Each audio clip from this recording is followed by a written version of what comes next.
what's up mga paps? So, for today's video, gagawa tayo ng 4 valve 68. Saan yung black nyo? Oh, grabe!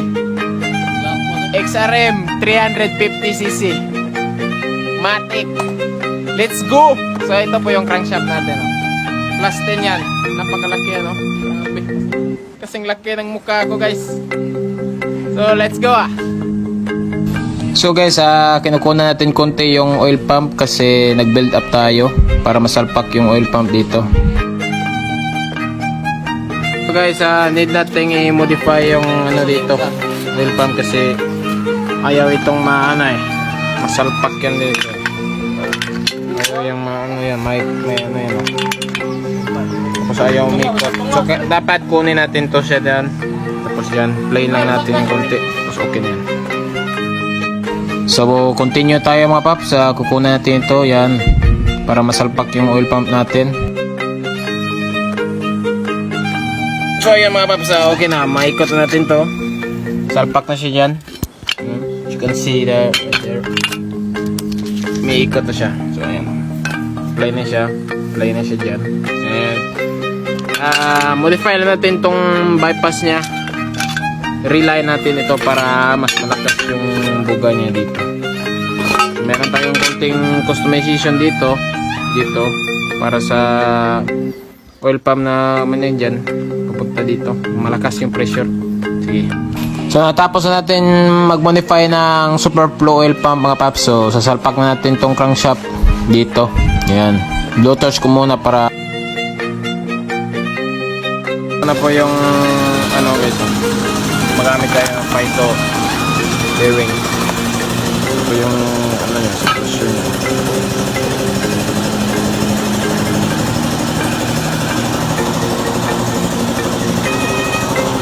Uy, lapit na. Tapos na, kinunan ko na ito dyan kunti. Yan, kita nyo mayroong ano yan para pag ano yan, ganyan safe yan kahit pa paano.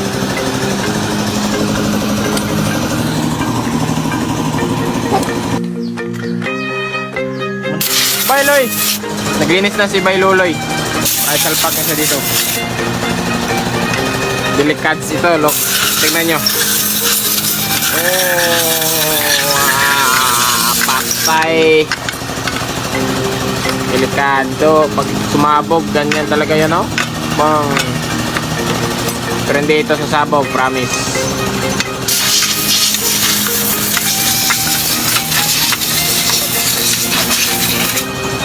So ayun mga paps, sasalpak na natin tong transmission niya. Ayan. O ayan o.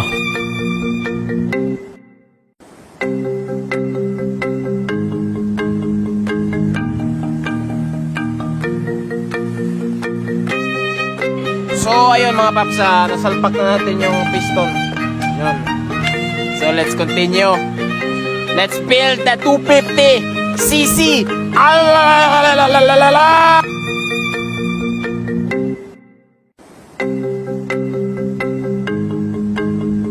So magsasalpak na tayo ng stud bolt mga boss. So ayan po mga paps ay. Salpak na. Isa-isa lang.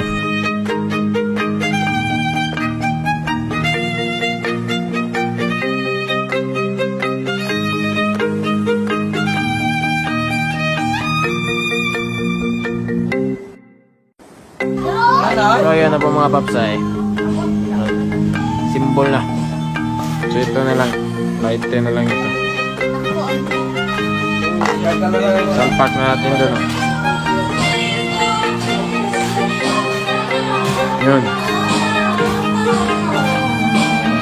Salpak natin doon.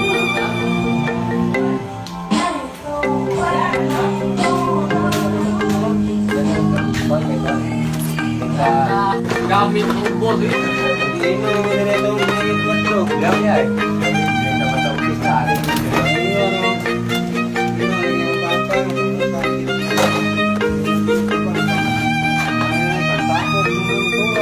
Tara guys, oh. Nag-welding na siya guys. It's been 1 week na. Continue takaran. 1 week later na siya. Kuya, mani papa ni Bayro mo. Bayloy!